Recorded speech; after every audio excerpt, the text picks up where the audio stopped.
आपको एक चीज़ बताऊं कि जिस तरीके से हम अक्षय ऊर्जा कर रहे हैं, जो हमारा लक्ष्य 2030 का है, उसे ज़्यादा से ज़्यादा अडानी ग्रुप ने आजमाया है। इम्पोर्टेंट क्या हो गया है, देखो जब हम न्यूज़ पढ़ते हैं ना, उससे परत दर परत खुल जाती है। आपको एक चीज़ समझनी पड़ेगी कि जिसने ज़्यादा अक्षय ऊर्जा को कि जिस तरीके से टेलीकॉम सेक्टर में एक दूसरे के ग्राहक जो इधर से उधर चले जाते हैं, ये वहीं तक सीमित है, तो ये आप गलत सोच रहे हैं। समझना पड़ता है हर एक चीज़ों को, उतार और चढ़ाव के जरिए मत समझिए कि वो क्या वर्क करने वाला है। अगर आपको पता लगे जी को काफ़ी नीचे बेचा और वो काफ़ी ऊपर है, तो क्या मैं उसका शौक मनाता रहूं कि भाई मैंने तो पहले बेच दिया। मैंने आपको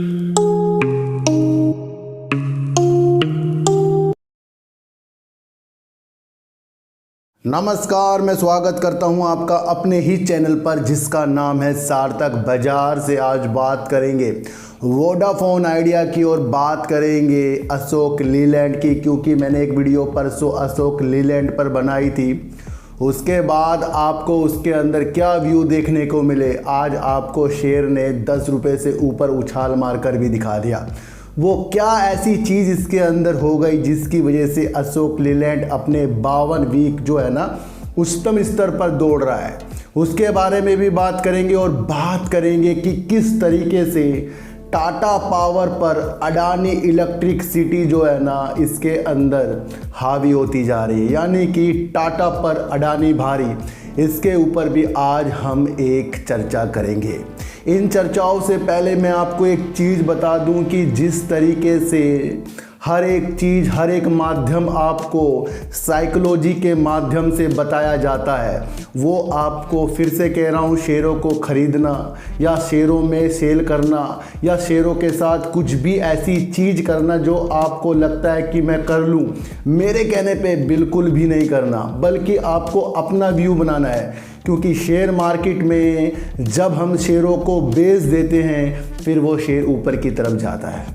मैंने सुजलॉन एनर्जी को काफ़ी नीचे बेचा और वो काफ़ी ऊपर है, तो क्या मैं उसका शौक मनाता रहूं कि भाई मैंने तो पहले बेच दिया। मैंने आपको कहा ना सर कि मैं वो काम करता हूं जहां पर मैं खुद को सेव करता हूं। यही एक प्रतिक्रिया अपनी बना लीजिए। एक बहुत ही अच्छा कमेंट आया है, उस कमेंट के ऊपर भी चर्चा रखेंगे। उन्होंने इस कमेंट पर कहा है कि जब हम शेयरों में कार्य करते हैं, यानी कि खरीद बेच करते हैं, उसी टाइम पर ही वो सारी चीज़ें हो जाती हैं, कब खरीदना कब बेचना, और ख़रीदने के बाद, खरीदने के उपरांत उस चीज़ में ज़्यादा नहीं उलझना है और आगे की तरफ देखना है।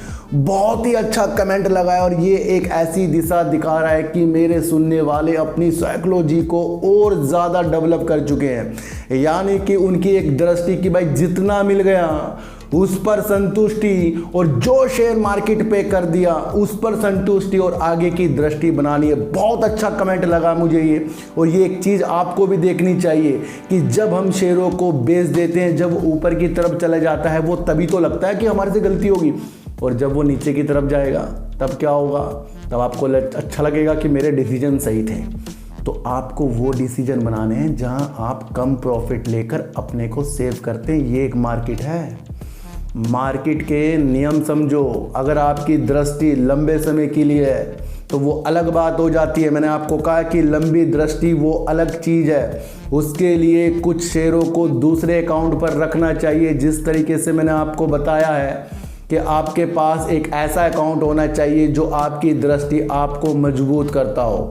इसी तरीके से मैंने आपके लिए एक एंजल वन का लिंक दे रखा है, उसके अंदर वो शेयरों को छोड़िए जिसकी दृष्टि आपका लंबा व्यू को बनती है। तो इस कमेंट ने मुझे जगाया है, और आप भी इस कमेंट से जगें कि जो चीज़ कर दी उसे भूल जाओ और जो आगे की रणनीति है उस पर विशेष ध्यान दो, क्योंकि ज़रूरी नहीं कि सुजलॉन एनर्जी का शेयर 15 पर ही मिलेगा, ये 20, 19, 21 पर भी मिल सकता है और 8 पर भी आ सकता है। ये निरंतर ऊपर नीचे चीज़ें चलती ही रहेंगी। मैं आपको इतनी सी एक बात बता दूं। तो ये आपके लिए मैंने अशोक लीलैंड पर एक व्यू बनाया था। वो व्यू मेरा था सर, क्योंकि इनकी यूके की कंपनी है ना, स्विस मोबिलिटी, इनकी एक सहायक कंपनी है, वो इलेक्ट्रिक बसों के लिए बेस्ट काम करती है। ये आपको पता है, ये आपका व्यू है।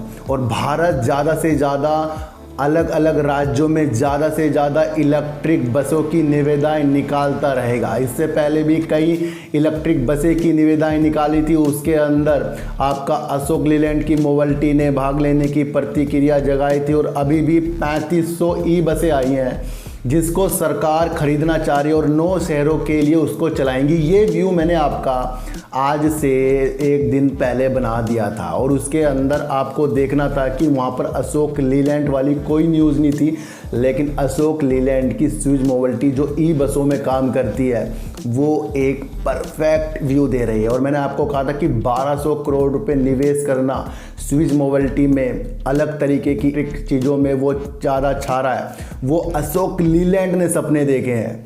आपको एक चीज़ मैं और बता दूं कि अशोक लीलैंड के टारगेट जो है ना, जेएम फाइनेंशियल की तरफ से 180, मोतीलाल ओसवाल भी 180 दे रहे हैं और वहीं पर आपको जेपी मॉर्गन जो है 175 के टारगेट आ गए हैं और वहीं पर आपको मॉर्गन स्टैनली आपका 178 रुपये के टारगेट आ रहे हैं। 52 सप्ताहों के उच्चतम स्तर पर डोल रहा है अशोक लीलैंड।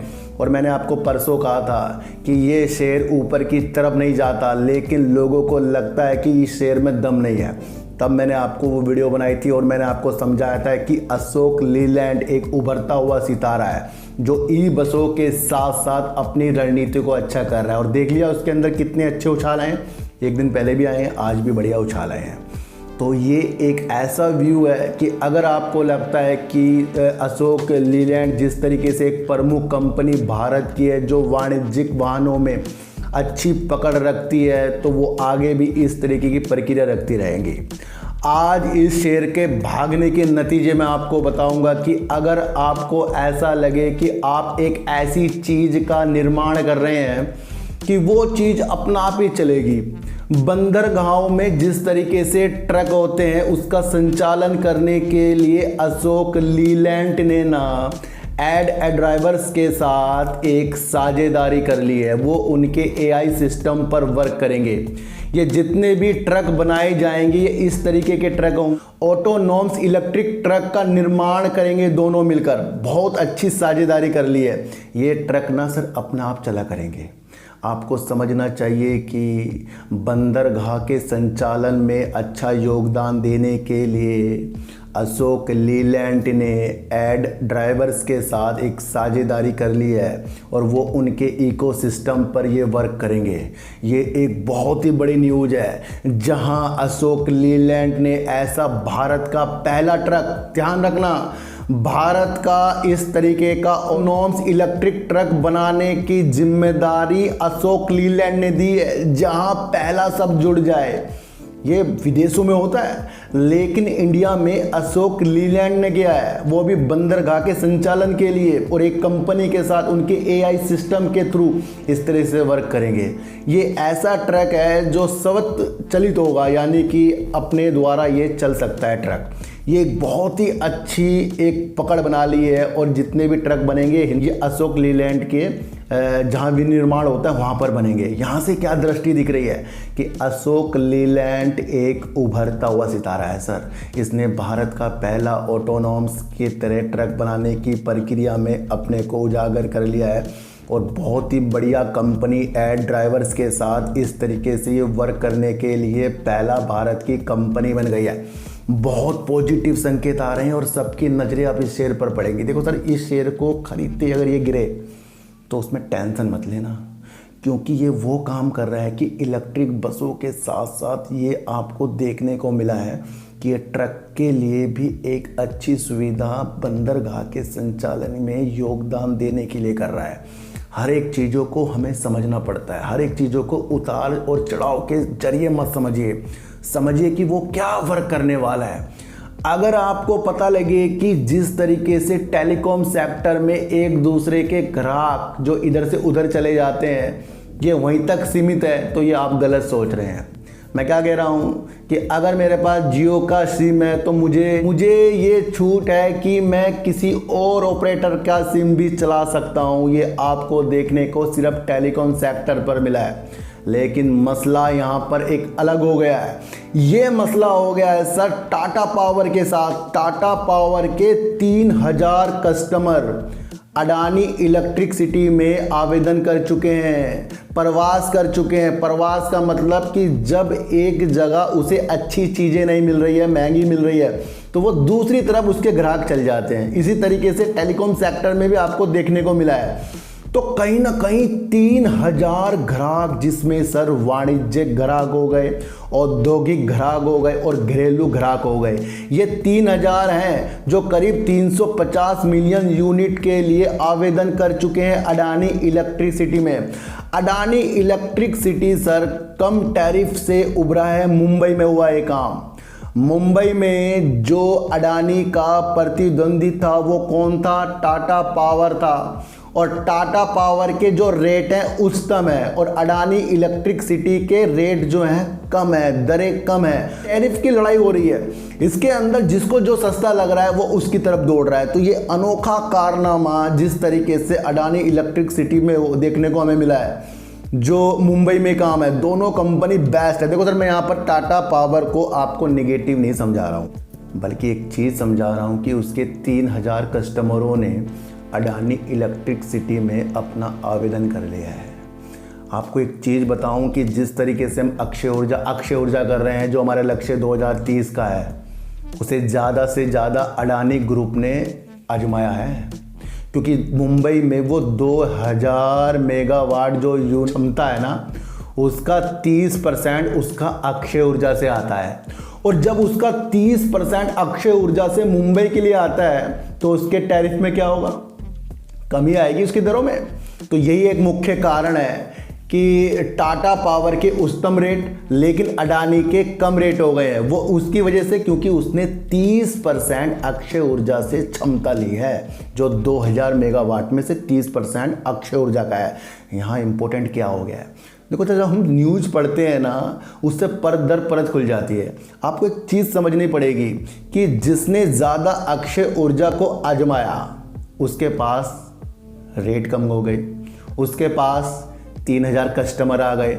और एक चीज़ और बता दूं मैं आपको कि जिस तरीके से मानसून आने वाला है और वहाँ पर नई जो केबल भी नहीं बिछाई जाएगी, और अपने ग्राहकों को जीतने के लिए इस तरीके से और भी ज़्यादा अक्टूबर तक और भी ग्राहक अडानी इलेक्ट्रिक सिटी में आ सकते हैं। ये कैसी एक चीज़ मैं आपको बता रहा हूँ कि जहाँ हमको जियो, एयरटेल, वोडाफोन आइडिया में इस तरीके से इधर से उधर ग्राहक जाते हुए दिखे, लेकिन ये टाटा पावर के ग्राहक अब आपको अडानी इलेक्ट्रिक सिटी में आते हुए दिखाई देंगे। यहाँ से आपको अडानी ग्रीन, अडानी पावर पे मजबूती पकड़ देख लेनी चाहिए, क्योंकि उसने अपने टैरिफ को कम करके 3000 कस्टमरों को अपनी ओर आकर्षित करने वाली चीज़ें अडानी इलेक्ट्रिसिटी ने देखी। अडानी ग्रुप जो है ना, हमें लगता है कि हिडनबर्ग के बाद से ना कमज़ोर सा हो गया है। अरे ये हिडनबर्ग के बाद से ना इतना ज़्यादा मजबूत निकलेगा ना, क्योंकि सारी परतें तो खुल गई हैं। उस परतों में इन्होंने अपने कर्ज को जुटाने के लिए वर्क किया है और कहीं ना कहीं वो अपने को निखारने के लिए हर संभव प्रयास अडानी ग्रुप कर रहा है। उसे समय मिल गया ना, भाई कर्जा उतारूंगा पहले मैं, फिर बाद में काम करूंगा सारा। लेकिन दूसरी तरफ अगर आपको देखने को मिले कि टाटा पावर के कस्टमर ही अडानी ग्रुप की तरफ आ गए हैं, तो ये क्या संकेत दिखा रहा है आपको? तो उन संकेतों को हर संभव नज़रों से देखो और देखो कि अक्षय ऊर्जा को वो अपना रहा है अडानी ग्रुप, और उसकी वजह से उसने मुंबई में एक अच्छी पकड़ बना ली है। तो इस अच्छी पकड़ को, अक्षय ऊर्जा को आप आइनॉक्स विंड हो गया, सुजलॉन एनर्जी हो गया, एनएचपीसी हो गया, या अदर इस तरीके से जो वर्क कंपनियां करती हैं, उस पर आपका विशेष तौर पर ध्यान जाना चाहिए। एक न्यूज़ सिर्फ एक तरफ दृष्टि नहीं दिखाती है, अलग तरफ दृष्टि दिखाती है। जब 3500 बसें खरीदने के लिए केंद्र सरकार की निविदाएं बुलाई जाएंगी, तो वहाँ दृष्टि मैंने आपकी टाटा मोटर्स और आपकी अशोक लीलैंड की तरफ मोड़ दी थी। और अशोक लीलैंड का फिर एक बेस्ट न्यूज़ जो साझेदारी वाली आई, उससे क्या हुआ, कितनी तेज़ी के साथ भाग गया। तो एक न्यूज़ सिर्फ एक तरफ नहीं दिशा देती है, चारों तरफ दिशा देती है। तो यहाँ पर टाटा पावर से मुंबई में अडानी जीत गया है, और इस जीत की वजह ये है कि 3000 कस्टमर आ गए हैं और आगे भी आने की उम्मीद है। अपने व्यू बनाइए, मैं न्यूज़ बता रहा हूँ, अपने व्यू बनाइए सर, किसी को भी खरीदने बेचने की सलाह नहीं है। लेकिन अगर हम बारीकी से शेयर मार्केट को समझेंगे तो उसकी एनालाइज करने की चीज़ें भी हमारे सामने निकल के होनी चाहिए। अब बात करेंगे वोडाफोन आइडिया की। जिस तरीके से वोडाफोन आइडिया में आपको अभी बीच में जो न्यूज़ देखने को मिली कि वहाँ से इक्विटी डाली जाएगी, 14,000 करोड़ रुपए जुटाए जाएंगे, इस तरीके से वहाँ पर सबके दिल खुश हो गए। और मैंने क्या कहा था, मैंने भाई ये काम हुआ नहीं है, इसकी योजना है, अभी इतनी तेज़ी के साथ इसके ऊपर ध्यान नहीं देना है। कल भी दूसरे चैनल पर एक वीडियो बनाई थी जिसमें वोडाफोन आइडिया में आपको बताया मैंने कि अगर इनकी ये चीज़ों से इनका भला होता है तो तब इसके अंदर अच्छे संकेत देखने चाहिए। और अगर आपको लगता है कि इसको फंड की और ज़रूरत है जब ताकि ये अपने 5G को भी लॉन्च करेगा, तो आपको इसकी एक और न्यूज़ का इंतज़ार करना चाहिए जहां ये अपने फंड को बैंकों के द्वारा या भारी निवेशकों के द्वारा या फिर ये अपने उस फंड से 5G को लॉन्च करने की डेट बताए, वहाँ पर अच्छे संकेतों के साथ दिखना चाहिए। मैंने अभी 3 दिन पहले आपके लिए एक वीडियो डाली, मुझे विश्वास वोडाफोन आइडिया में नहीं है, उसका खुलासा आपको 2 दिन में पता लग गया होगा, क्योंकि ये भागा तो आई नहीं ऊपर, ये भागते हैं शेयर, पर इसकी चीज़ों को हमें समझना पड़ता है। 1 महीने बाद इनका रिवाइवल प्लान की चीज़ें निकल कर आई हैं, अब उसके ऊपर वर्क होने वाला है। ये कहीं ना कहीं से उन चीज़ों को काट रहा है जिसकी वजह से इनकी जो लागत है ना ज़्यादा हो रही है। तो लागत को कम करने के लिए देश भर में इसने 25,000 जो रिटेल पार्टनर्स हैं ना उनको बंद कर दिया है, उनको कम कर दिया है। करीब वोडाफोन आइडिया के पास 4.5 लाख इस तरीके से रिटेल पार्टनर्स हैं। तो कहीं ना कहीं इसने अपना साम्राज्य तो बिछा रखा है, लेकिन उन साम्राज्य बिछाने में ये देख रहा है कि कौन इसको निगेटिव रिटर्न दे रहा है। तो 25,000 जो इसके रिटेलर पार्टनर थे इसको निगेटिव रिटर्न दे रहे थे। वो अलग टेलीकॉम कंपनियों के लिए भी काम कर रहे थे, जियो के लिए, एयरटेल के लिए, अलग कंपनियों के लिए भी काम कर रहे थे, लेकिन सबसे निगेटिव रिटर्न जो है ना वो वोडाफोन आइडिया को दे रहे थे। तो वोडाफोन आइडिया यहाँ क्या देख रहा है कि अब वो देख रहा है भाई मेरा घाटा कैसे हो रहा है, मुझे नुकसान कैसे हो रहा है। तो इस तरीके से उसने 25,000 रिटेल पार्टनर को हटा दिया है। इसकी वजह से उसने उनका कमीशन भी रोक दिया है। तो यहाँ पर वोडाफोन आइडिया इस वजह से मजबूत है क्योंकि इसके पास ज़्यादा तो पार्टनर हैं ही, लेकिन ये उन पार्टनरों में छाट रहा है भाई इसको रिजल्ट कौन अच्छा दे रहा है। हम एक संभव प्रयास देखते हैं, हम न्यूज़ को पढ़ते हैं लेकिन उसकी अंदरूनी चीज़ को नहीं समझते हैं। ये अंदरूनी चीज़ पॉजिटिव संकेतों के साथ आ रही है क्योंकि अब इस तरीके से कड़े कदम जो है वोडाफोन आइडिया के थ्रू उठाए जा रहे हैं। और उसने इस तरीके का कदम उठाया है कि वो अपने रिटेल पार्टनरों को कुछ को बंद कर रहा है जिसकी वजह से उसको नुकसान हो रहा है, क्योंकि वो दूसरों को ज़्यादा सेवा दे रहे थे, इनकी सेवा कम कर रहे थे। तो ये एक अच्छा कदम जो है वोडाफोन आइडिया में उठा लिया है। अब सवाल पूछेंगे सर कब अच्छा होगा? सर अच्छा तो तब होगा जब इसके अंदर वो चीज़ें होंगी जो इन्होंने बोली हैं। तो वो तो चीज़ें नहीं हुई ना, अभी तो सिर्फ बात ही बात हो रही है कि भाई 14,000 करोड़ रुपए का इतना वो करेंगे, बैंक लोन देंगे, फंड आएगा, 5G की लॉन्च करेंगे, ये सब बातें हो रही हैं। और इस बातों से पहले ये एक पॉजिटिव न्यूज़ है जिसको इसने बंद किया है क्योंकि वो निगेटिव रिटर्न दे रहे थे। तो हर दृष्टि को आपको अच्छी कर लेनी चाहिए। वोडाफोन आइडिया में न्यूज़ जो अच्छी आने वाली है उस पर आपको ध्यान केंद्रित करना चाहिए कि रिवाइवल प्लानों में और क्या चीज़ अच्छी आ सकती है जो वोडाफोन आइडिया जो वित्तीय संकट से जूझ रही है उसको वो अच्छा करके जाए। तो हल्के से होले से वोडाफोन आइडिया में अभी आपको शांत रहना है। और अशोक लीलैंड ने ड्राइवर्स के साथ जो एक साझेदारी कर ली है, ये बंदरगाह के संचालन के लिए ऑटोनोमस इलेक्ट्रिक ट्रक का जो निर्माण करेगी वो अशोक लीलैंड की विनिर्माण इकाई में ही होगा। तो ये एक बेस्ट न्यूज़ मुझे लग रही है और इसकी दिशा अब आपको बड़े बड़े ब्रोकरेज फर्म ने अपने टारगेटों के अनुसार बता दिया है।